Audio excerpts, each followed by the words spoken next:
It is June 12th, 2025, and after 2 days of talks between the US and China in London, Trump has declared that we have a deal, that everything is resolved. But if you really look into it and you look at what Beijing is saying, it seems as though they're agreeing to continue talks, right? To put in place a framework in order to continue pursuing the opposite of the 145% tariffs that Trump was just announcing against China a couple of months ago. But are we going to see an actual deal in which the US lifts some of the key technology related restrictions that it currently has on China and allows China to actually buy the equipment and the supplies that it wants from the US? And as all of this happens, we also have the US State Department announcing that it is reducing non essential personnel at the US Embassy in Baghdad, raising a lot of concerns that the US is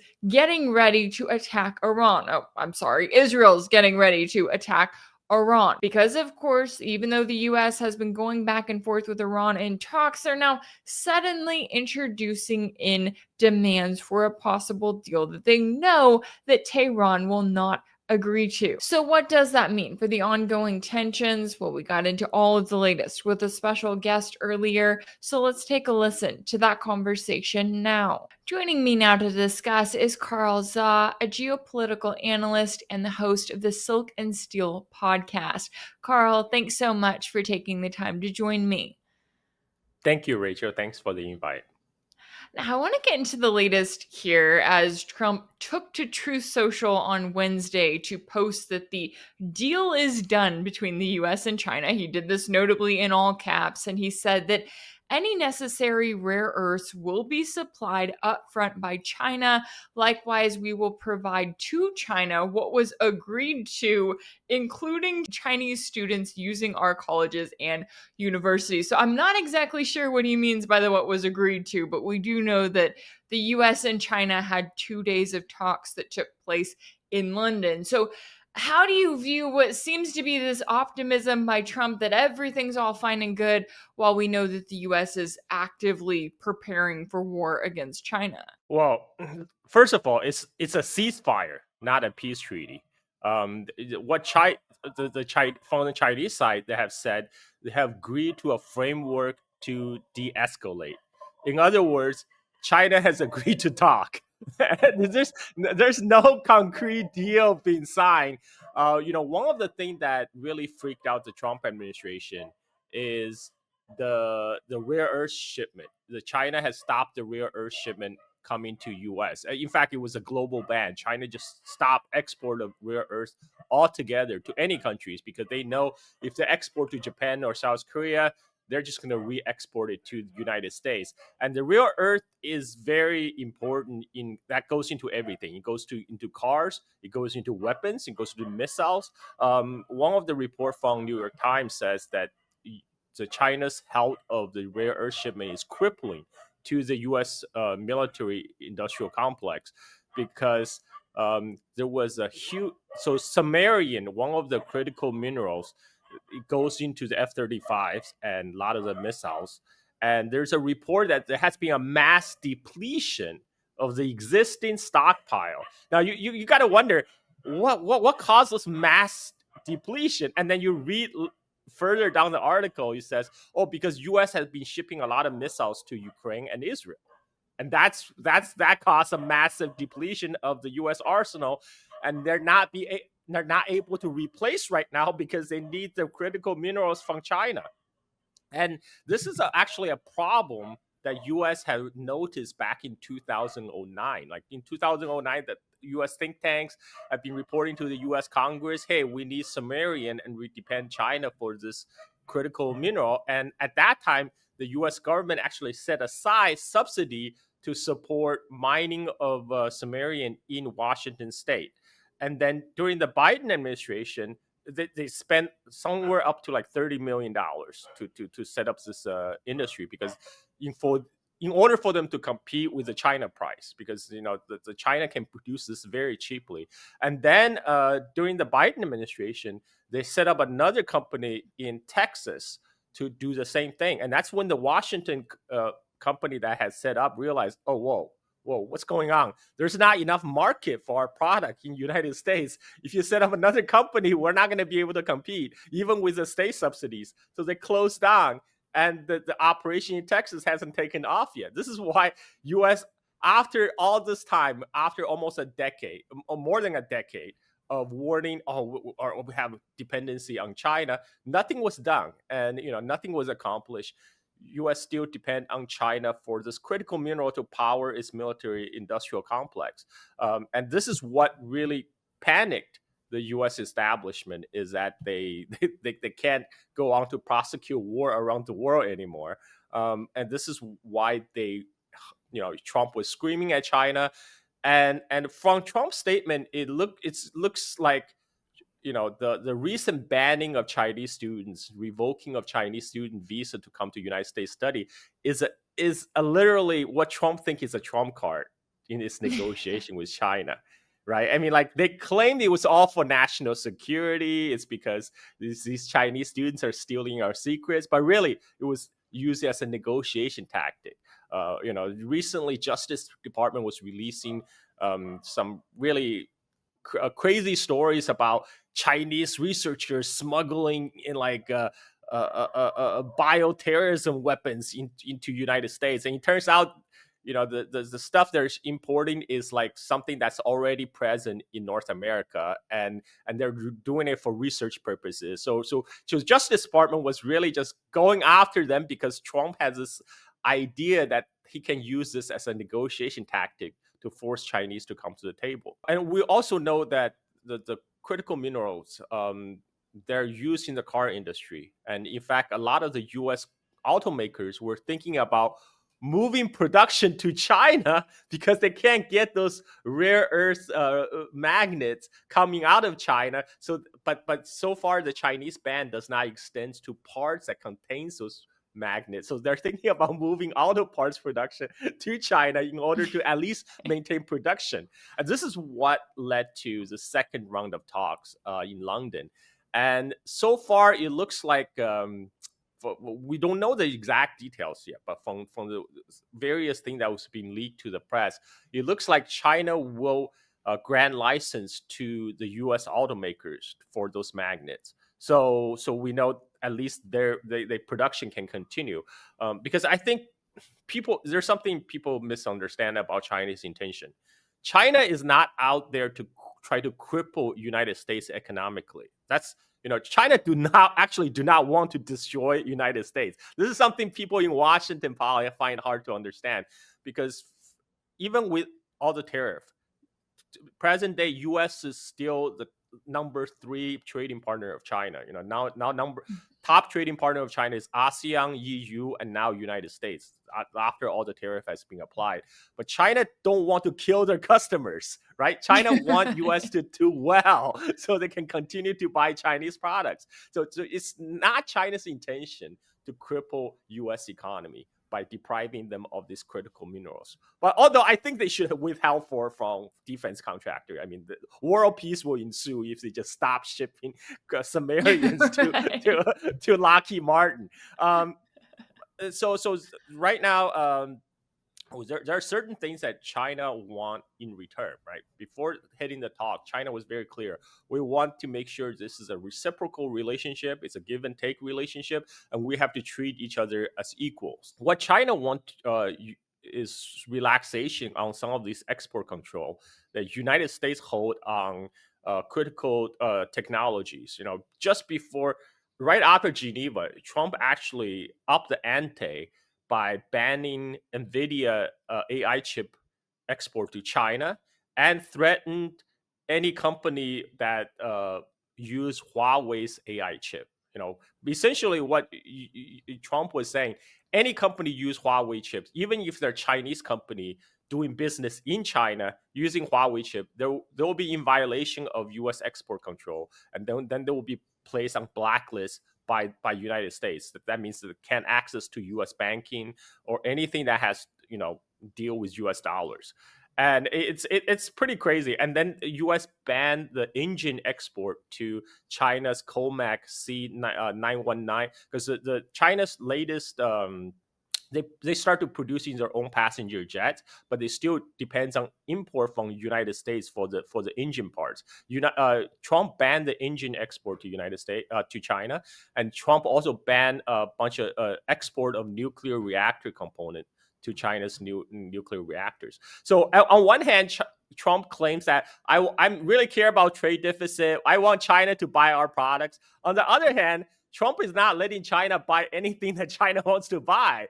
You know, right now the top export of United States to China is soybeans, right? And there's only so much soybean and corn China can buy, and currently because of the U.S. restriction on trade, the U.S. export to China look like that of any third world countries. U.S. is exporting raw commodities to China, agricultural products, and getting manufactured goods back because U.S. has banned all the high tech export to China. This is something China wants to relax. We're gonna have to see if the Trump administration follows through. So far, we have no details. We just it looks like they have agreed to in principle, a de-escalation. So probably all the latest Trump sanction that was applied since April, I expect they will be rolled back. And in return, China is going to grant license for export for these critical mineral magnets to U.S. automakers. Whether they're going to resume shipment to Lockheed Martin, we'll have to watch and see. Yeah, that's so interesting. And I appreciate you bringing that up because I feel like that's something that's kind of lost in the dialogue, right? Exactly as you were saying, Trump will come out and go, oh, well, we need to fix the deficit. And it's like, okay, well, open up the market, right? Let China buy what they want to buy. But what the US always does is they say, oh, we have to cut off this, cut off that from China over national security concerns. But then, as you were also noting there, they're also heavily reliant on China for rare earth minerals for the military industrial complex, which for the US, that's all we've got at the moment, right? That is our prime industry, yet it's still so reliant on China. They've known that this is a problem for a while now. So, what do you make of this position that the US is in? And I guess to a certain extent, does that almost give Beijing a version of a trump card of saying, hey, we could cut off trade with you in certain industries and you, I guess, wouldn't be able to wage war against us? Because that's what so many of these neocons in Washington are fighting for and pushing for. And even Defense Secretary Pete Hegseth, telling the Pentagon to come up with a plan to wage war against China.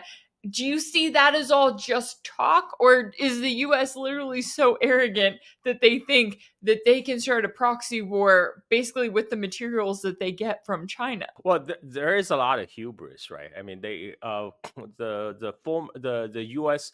Indo-Pac commander was talking about we're gonna flood the Taiwan Strait with drones and unmanned vessels that would turn into a hellscape for the Chinese. But when I watch this, what do you mean drones? Do you know who's the world's top makers of drones and drones components?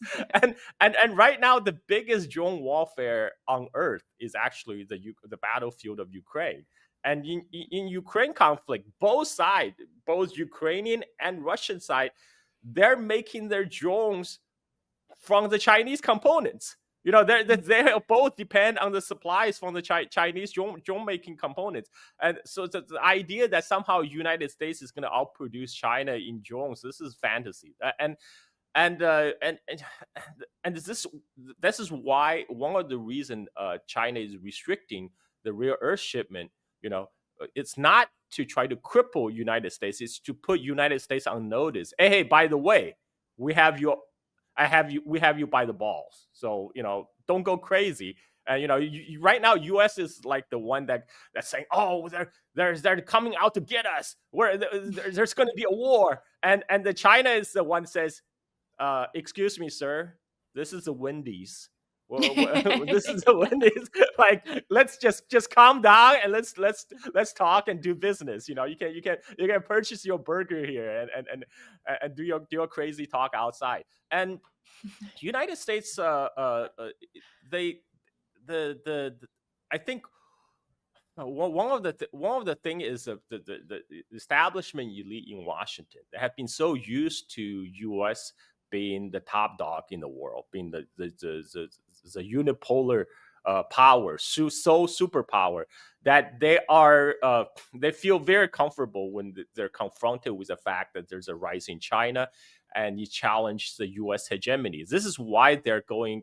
They're lashing out. Basically, they're lashing out against everything, including like China's Belt and Road Initiative. They see that as a plan to take over the world. Again, it's like 100% projection of the U.S. mentality, which is a zero-sum mentality, onto what China is doing. What China is actually offering the world development and infrastructure, which everybody needs. Whereas U.S., the best we can do is more military bases and more weapon shipment.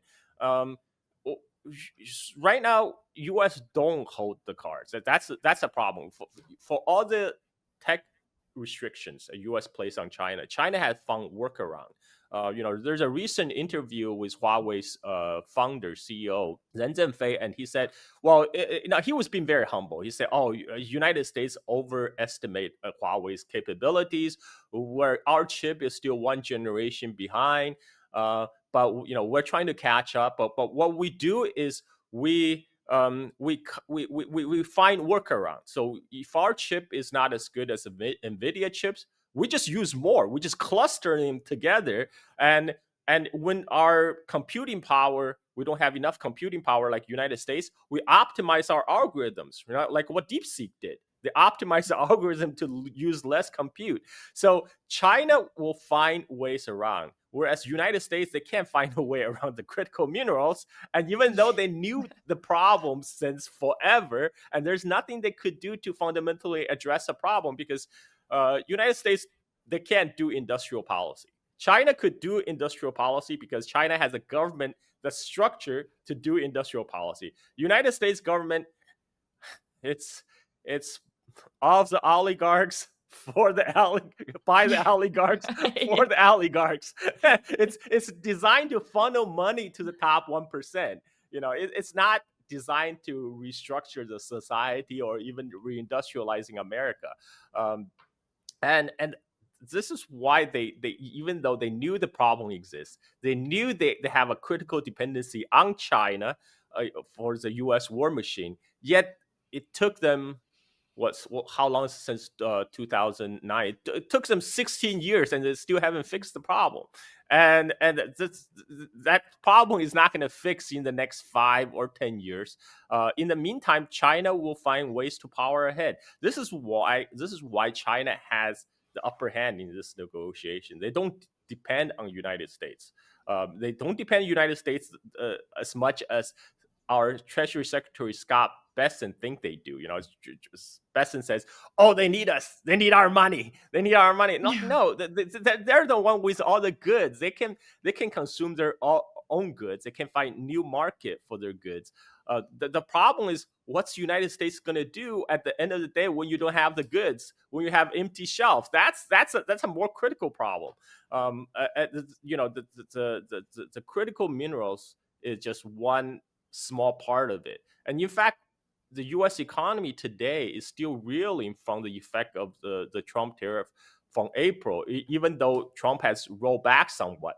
But the disruption to the supply chain is real. And right now, there's a lot of uncertainty around how the tariff war will end up, because right now Trump have put a 90 days pause, right? But it's not over. Nobody know what's going to happen after 90 days. And a lot of the U.S. big businesses are putting off investment because they're adopting a wait to see how this tariff war is going to end up. And that means if there's a widespread freezing on hiring right now, because business are just trying to wait and see. And this is really bad for the economy, because business really hate uncertainty. Trump has introduced a lot of uncertainty into the business environment. How can you make your business investment decisions for the next 5-6 years when Trump can flip his policy in 90 days? This is a sharp contrast again with China. China compared to the United States is very stable right now. And this is why they have been able to attract investment for the last 40 years. Yeah, and I'm glad that you bring that up because that's exactly what I was kind of reading about in the reports talking about, even Trump's announcement of, oh, we've got a deal, it's figured out. There's a lot of business owners going, okay, we still don't know what's going on, right? You're saying, oh, there's going to be a 55% tariff on China. Well, we still don't know exactly what that applies to or how that works. And speaking of kind of adding to the chaos, as you've got the US right now, it's waging an all out proxy war against Russia. It's preparing for some sort of conflict against China. And then on top of that, it's also directly involved in the Middle East. You've got the State Department releasing a statement saying that it has decided to reduce its diplomatic presence in Iraq and has ordered the departure of all non essential personnel from the US Embassy in Baghdad. This, of course, comes amid reports that Israel is preparing some sort of strike on Iranian nuclear facilities, as you also have Iran in this position of saying, like, hey, the US is trying to force us into a deal that simply will not work for us. There are a lot of non negotiables there. So, how do you view this position that the US is in? Speaking of the Trump administration, all of the chaos that it's pursuing, but if it's looking at war in the Middle East, war against Iran specifically, I'm going, the US couldn't even defeat the Houthis or cause them to pull back on their blockade of Israel linked ships in the Red Sea. What makes them think that they can take on a World War III type situation when Iran has a number of different allies that include Russia and China? Well, that's the thing. Iran has been a priority for Israel forever. And right now, there's a strong lobbying effort by the Israeli lobby in Washington to pressure the decision maker in Washington to join Israel on this war against Iran. And this is really Benjamin Netanyahu's baby. This is what Israel wants because Israel knows by itself alone it cannot take on Iran. So you want to drag United States into this venture with them against Iran. They want US essentially do the bidding of Israel. And unfortunately, Israel do have a lot of influence in Washington. So we're gonna have to see how whether United States will kind of resist this pressure to draw them into a wider war against opponent that will be much bigger to chew than even the Houthis. You're absolutely right. They went against Yemenis who have no air defense, no air force, and they lost 3 F-18 fighter jets doing it. And the spin that the U.S. Navy, the spin they put on it, it's like, oh, despite all the mishaps, we think this is a good warm up for more high intensive conflict with China. I'm like, you guys are crazy. You just lost against Yemen, and you think you can take on China, and you can't even take on Iran. Another thing about the Iran deal, let's not forget it was Trump the first term that they tore up the nuclear agreement, which was signed by Obama. How is Iran going to trust any kind of deal signed with United States when the next president can just toss out the paper? And this is Trump we're talking about. This guy can literally change his mind in like 30 days. And so at this point, my opinion, I think, eventually Iran will just have to go nuclear because, if you look at the presidents, what happened to Gaddafi, what happened to Saddam, they all agreed to voluntarily give up their nuclear program. What happened to them? And if you look at the North Korea, well, guess what? United States is not talking about invading North Korea right now. And they haven't been talking about that for a long time because they know North Korea got the nukes and they got the missile delivery capability. I think that this is another reason why Israel right now is really anxious to get United States join on its war against Iran before Iran achieve its nuclear capability. By the way, I think one of the things that will be rolled back during the Trump trade talks with China is the secondary sanction he threatened on country buying oil from Iran. Because Trump rolled out secondary sanctions on countries buying oil from Venezuela and Iran. And guess what? The largest purchaser of Venezuelan and Iranian oil is China. So like this is how is that gonna work? How is that gonna work? Are we gonna go back to the April when like the equivalent of 145% tariff on Chinese goods is impose another self embargo? I mean, that's not gonna work. It's I think originally was probably one part of Trump's high pressuring negotiation tactics. This he said in the art of deal. You just raise your demand sky high and then force them to come down to the table. But China showed that they don't buy into that kind of tactic. You won't work. So I think that the secondary sanction against purchasing Iranian oil will be rolled back. In any case, China will continue to purchase oil and gas from Iran. They're not worried about the U.S. sanction at this point because China is probably the most sanction-proof country on the planet right now because they have been preparing since 2018, 2017 when Trump first turn apply sanction against China. They had a 6-7 years lead time to prepare for all sort of U.S. sanctions.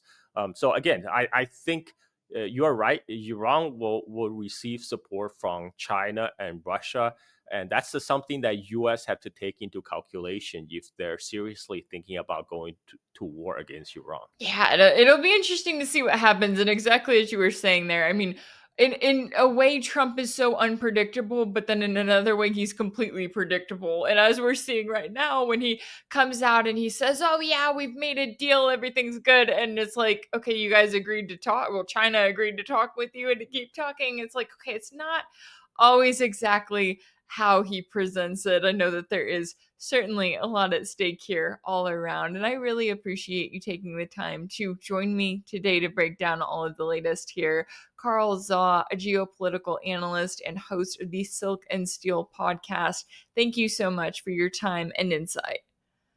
Thank you, Rachel. Thank you for inviting me again. If anything in this video resonated with you, be sure to like it, share it with your friends, leave a comment. And as always, don't forget to subscribe. And if you want to keep up with all of my work, make sure that you're subscribed to my page on Substack. That's rachelblevins.substack.com. That's where you'll find ad-free videos and new weekly episodes of my exclusive series for paid subscribers called Sanction. You can also check out Sanction on my page on Patreon. That's patreon.com/Rachel Blevins. As always, thank y'all so much for all of your support, and I'll see you next time.